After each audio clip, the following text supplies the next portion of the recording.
Hi, this is Scott the Fix-It Guy. Today we're dealing with a Thermador oven that won't heat. So we're going to be replacing the igniter. Pretty easy to do. So first thing, make sure it's unplugged or we turn off the breaker. We're going to remove the oven door. We're going to pull back after we open the door on a couple of these little latches on each side. So you grab it, pull it towards you. Sometimes they're kind of stuck. If I push down on the oven door, it helps me, and also I'm going to use a standard head screwdriver to kind of pry this thing toward me.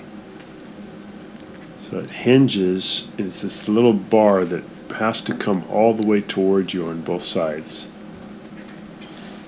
And then when you open the door, it actually disconnects the door from the frame. First thing though is you got to get the little thing to bend towards you. This one they were kind of stuck, so I had to use a screwdriver to help me. And then you lift up on the door and it comes out, the hinge comes out of the frame. I usually kind of rest it against my knee so it doesn't hurt my back. They're pretty heavy. Pull the door off to the side. This just makes it a lot easier to get into the different parts. I'm going to take off this bottom panel. Yeah, thank you. There's two Phillips head screws that hold it in on either side, and then there's two clips that hold it at the bottom that you just pull back on and they release. And then you have good access to where the igniter power cables are, and this thing on the left, this blue thing, is the simmer control for the left two top burners.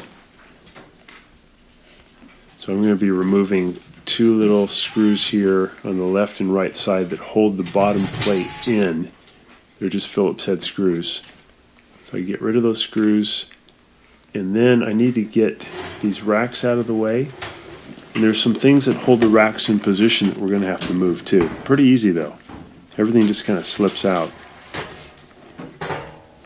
And I'll remove this rack support on the left side. What I'll do is just lift up first, and then once I lift up to get it out of the bottom supports, I'll pull down to get it out of the top supports. Got it. And then I'm going to remove the little bracket that holds it. There's two of them, one in the front, one in the back. I just need to remove the one in the front. It's held on again by two Phillips head screws. So zip those out.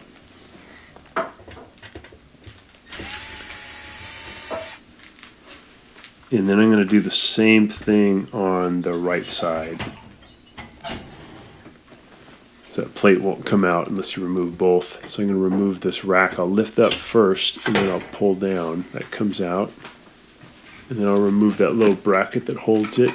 It's two Phillips head screws.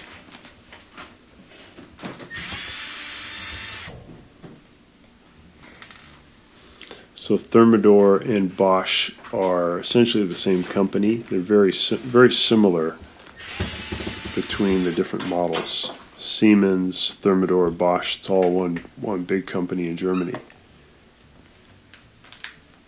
So we're going to now lift up on the bottom plate, pull it toward us.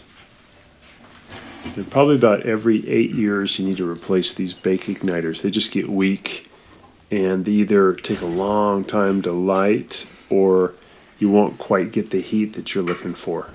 They're really easy to replace. So here's the igniter, this thing right in front of us. And they're usually held on by two Phillips head screws and two nuts. This one only has one holding it, so it was probably replaced at some time before. And maybe they didn't put in the second one. It's not critical. One will do it. Two is a little bit better so that there's no chance the igniter will move.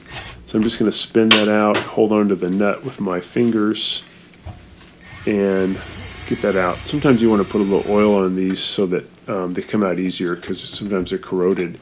So I get the screw out, and now I can just lift up on the igniter. It'll come right out.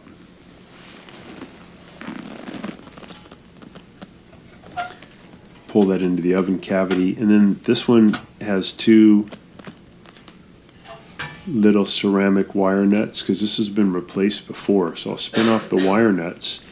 Normally you wouldn't see this, and you might have to cut the wire. Here's the part number for it. Kind of a generic bake igniter that works for almost all models.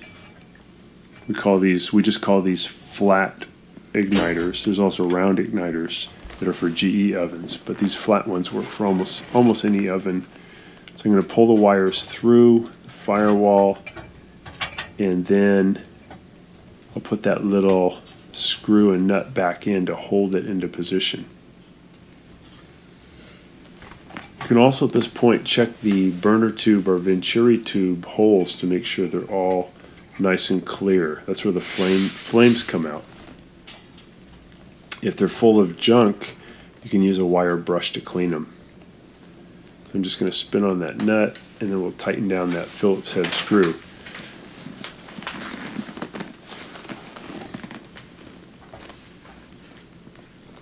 And you'll notice with this new igniter that it'll heat quickly, it'll heat to the temperature that you want, and it just cures a lot of the common bake problems. Sometimes people say they smell a little bit of gas, and that can also mean you have a weak igniter.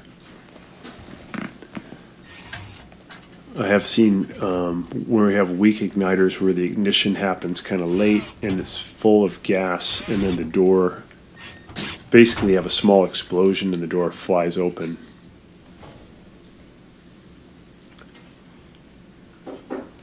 So now it's all secure, and we're going to now do the wire connections. This is here in the front of the oven, and I'm just putting the power wires to the igniter wire, and then I'm going to use my ceramic wire nut to tighten that down. Make sure you get it really tight and there's no metal showing. You don't want that to hit the frame and get shorted out. So I'm just taking a power wire from the oven and hooking it to one igniter wire. Then I'll do the same. I'll take the other power wire and hook it to the other igniter wire. There's no way you can really get this wrong because there's no polarity issue with this type of arrangement. So any one of the power wires can go to either one of the igniter wires. We're going to tuck those wires away, and then we'll basically put everything back together. We'll do a little test here, make sure it's working. We'll get it plugged back in, or turn the power back on,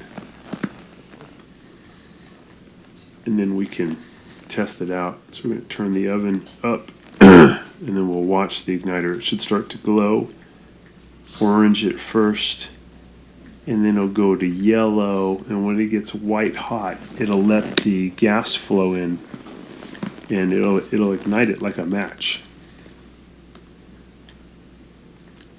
So on a healthy igniter, it should take under 60 seconds. Those took about 15 seconds, so that's really good. Got a nice blue flame. Looks great. So we'll turn it off, and we'll put everything back together.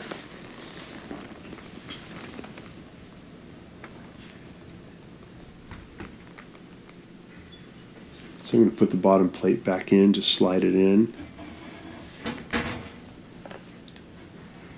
I noticed I had to lift up a little bit in the back as I pushed it in. It was kind of stuck. So I'm reaching in and lifting up a little bit, and then I'm going to push it in. I got it nice and flush. And then I'll put in the two little Phillips head brackets and supports in the front that hold the bottom plate into position. Got one there, put the little screw in, and then tighten it up. These are actually really good stoves, really good ovens. They're pretty tough. Sometimes the left two front burners, or top burners, stop working. That's due to this blue thing, the simmer control. You have to replace it. So Bosch and Thermador both have that. So we got the two front plates back in. We'll put on this little side plate that holds the side bracket for the oven shelves. Just zip those in. We'll put the side bracket in to the upward ones first. We'll lift it up, and then we'll let it drop into the lower ones.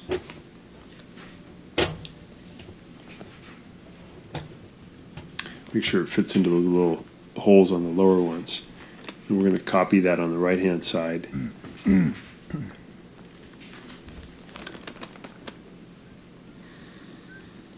This same type of arrangement is pretty similar with Viking and Wolf stoves also. actually uses the same part. So we did the same procedure here on the right side, and once we get it in position, I'm going to tighten those screws.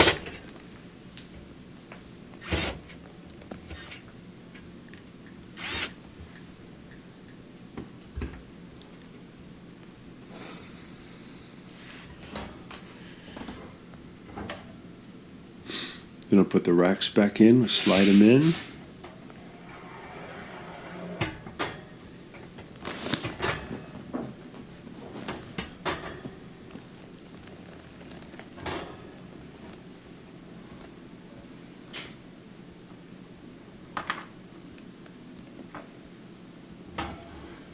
Put in the second one.